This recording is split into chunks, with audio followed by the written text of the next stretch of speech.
There is a quiet category of people we all recognize. They pay their bills on time. They track expenses. They contribute to retirement accounts. They avoid obvious financial mistakes. On the surface, they are good with money. Friends describe them that way. Family relies on them for budgeting advice. They read personal finance articles. They understand compound interest. And yet, if you look closely, not at their spreadsheets, but at their lives, something feels tight. Not reckless, not chaotic, just tight. Their income rises slowly over the years, but so do their obligations. Their savings grow, but not fast enough to create real breathing room. They feel responsible, but rarely secure. It's uncomfortable to admit this, because being good with money has become a moral category. It implies discipline, intelligence, maturity. So when someone checks all the responsible boxes and still feels financially constrained, we tend to assume something external must be wrong. The economy, inflation, housing markets, student loans. Those things matter. Of course they do. But there is another possibility. What if many people who believe they are financially smart are simply following a script? A script that feels rational, sounds responsible, but quietly keeps them dependent on steady income for far longer than they realize. This isn't about dramatic mistakes. It's about subtle patterns. Because the uncomfortable truth is this: most people who are good with money are not actually thinking about money in a strategic way. They are optimizing inside a system, but they are not questioning the system itself. And that distinction changes everything. Let's follow someone. Not an extreme example, not wealthy, not struggling, just normal. He's 34 years old, lives in a mid-sized U.S. city, something like Columbus, Ohio. Or in Europe, maybe Rotterdam or Manchester. Stable job in marketing, solid education, not flashy. After taxes, he brings home around $4,800 per month. His rent is $1,650. Utilities and internet add another $220. Car payment, $410. Insurance, $160. Gas, roughly $140. Groceries run about $500 monthly. Student loan payment, $350. Health insurance premiums, $280. Subscriptions, streaming, cloud storage, gym, add up to about $110. He eats out maybe twice a week, not extravagantly. That's another $300 to $400 a month. He contributes 6% to his employer's 401k to get the company match. In the UK or Germany, it might be a pension scheme. In the Netherlands, a mandatory contribution. It feels responsible. By the end of the month, he usually has around $400 left, sometimes less. He moves that into savings, or at least he tries to. He doesn't carry credit card balances. He checks his accounts weekly. He compares insurance rates once a year. He negotiates internet bills. From the outside, he is financially disciplined, but internally, he feels something else. He can't easily switch careers. He can't comfortably take 6 months off. Buying a home feels distant. Starting a family feels financially tight. Every raise he's received, and there have been a few, has been absorbed by slightly higher rent, slightly nicer travel, a better apartment location, improved groceries. Nothing extravagant, just incremental upgrades. He doesn't feel irresponsible, but he also doesn't feel ahead. And that's the quiet tension. He is doing what responsible adults are supposed to do, yet progress feels slower than expected. There's no single bad decision to blame, just a pattern. The pattern is subtle. It's not overspending. It's not ignorance. It's optimization within boundaries that were never questioned. From an early age, the script was clear. Study, get a degree, secure stable employment, rent in a decent area, upgrade gradually as income rises, contribute to retirement accounts, avoid debt where possible. It sounds rational because it is rational inside a certain frame, but the system surrounding that frame quietly encourages expansion. Housing markets are structured so that better neighborhoods come with better schools, safety, access, status. Employers design benefit systems that reward consistency, not flexibility. Banks normalize car payments as a permanent monthly fixture. Subscription models smooth out spending so nothing feels heavy. Everything is monthly. Monthly rent, monthly car, monthly phone, monthly entertainment, monthly financing. And when costs are presented monthly, they feel manageable. Our 34-year-old professional doesn't see $4,920 a year for a car. He sees $410. He doesn't see $19,800 in annual rent. He sees $1,650. Monthly framing compresses perception. At the same time, career culture reinforces identity. If he earns more, he should live slightly better. Not lavishly, just appropriately. Colleagues upgrade apartments. Friends move closer to city centers. Social norms rise gently but steadily. This is not peer pressure in an aggressive sense. It's normalization. He doesn't feel forced. He feels aligned. And because he's disciplined, because he budgets, because he avoids obvious traps, he assumes he is thinking strategically. But strategic thinking requires stepping outside the monthly rhythm, and most financially responsible people never pause long enough to zoom out.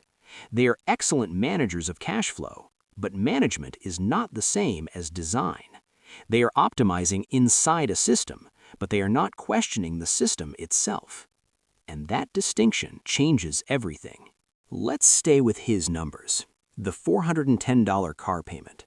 That feels reasonable. Reliable vehicle, commute comfort, predictable expense. $410 a month becomes $4,920 a year.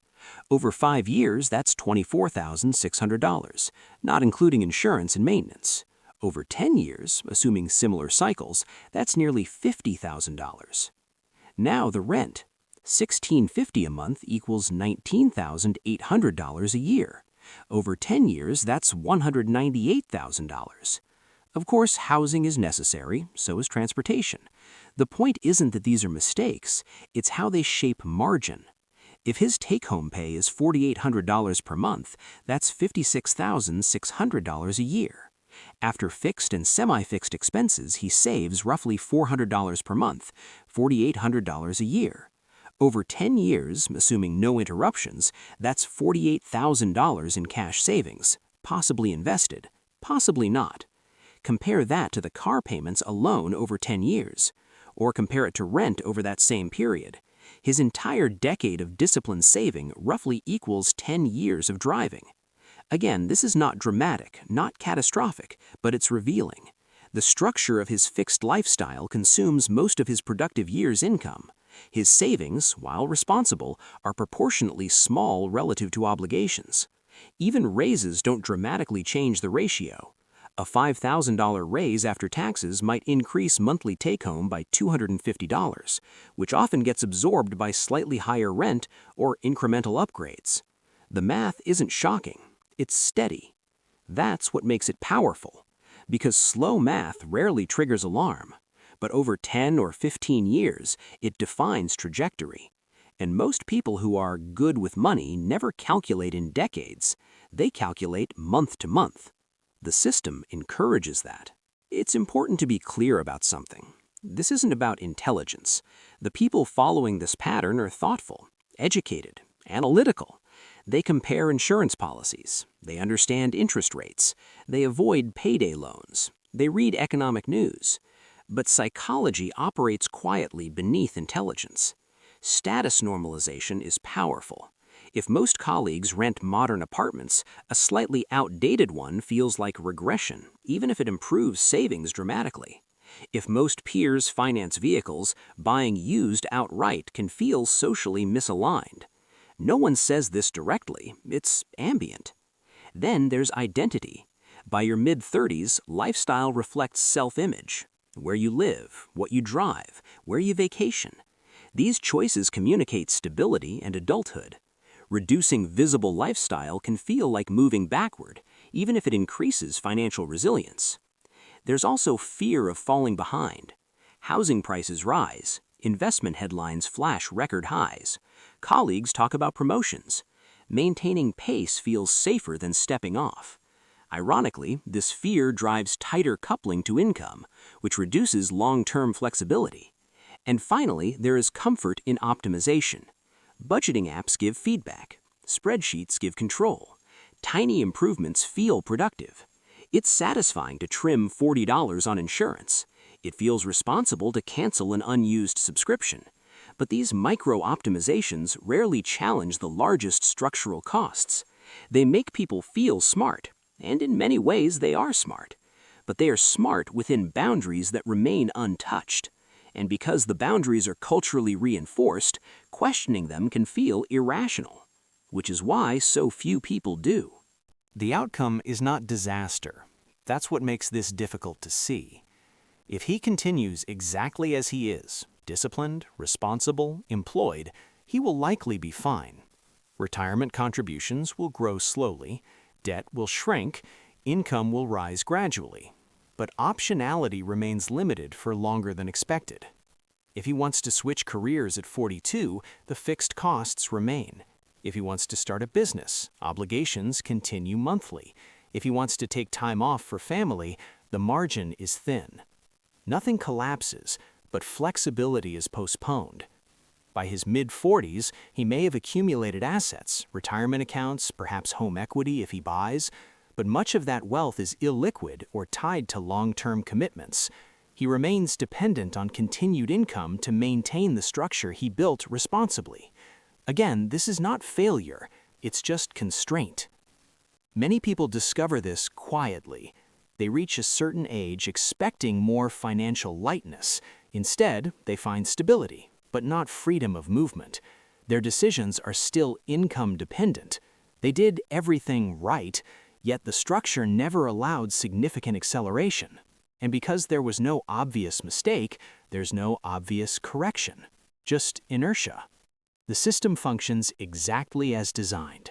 Steady workers, steady consumers, steady contributors. Smart, responsible people operating efficiently inside predictable boundaries and rarely stepping outside them. There is another way some people frame money. Not louder, not riskier, calmer. They don't obsess over monthly optimization as much. They focus on margin. Margin is the gap between income and obligation, not just today, but structurally. They think in decades without drama. Instead of asking, "Can I afford this monthly?" they quietly consider how it affects long-term optionality. They view fixed costs as anchors. The heavier the anchor, the less flexible the future. They think about time differently. Money is not just purchasing power, it is stored time. Every recurring obligation claims a portion of future working hours. This perspective doesn't require extreme frugality. It requires awareness of structural weight. Calm financial thinkers often prioritize resilience over visible upgrades, not because they reject comfort, but because they value maneuverability. They understand risk reduction as freedom. Lower fixed costs reduce dependence. Lower dependence increases choices. More choices reduce anxiety. This is not about accumulating aggressively. It's about designing a life where income supports options, not just maintenance. And importantly, this is not financial advice. It's an observation about framing. When money is viewed as a tool for optionality rather than a tool for lifestyle alignment, decisions look slightly different. Not extreme, just intentional at a structural level. The math stays the same. The lens changes. Most people who are good with money are exactly that, responsible managers. But management is different from design. It's possible to follow every rule, avoid every obvious mistake, and still build a life that requires constant income to sustain itself. That's not stupidity, it's structure. And structures rarely feel restrictive while you're inside them. They feel normal. The uncomfortable realization is this: being good with money does not automatically mean you are thinking about money strategically. It may simply mean you are very skilled at operating within a system designed to keep everything monthly, manageable, and continuous. When you zoom out, when you look at decades instead of months, the picture becomes clearer. Not scarier, just clearer. And clarity reduces anxiety more than optimization ever could. If this helped clarify things, consider subscribing.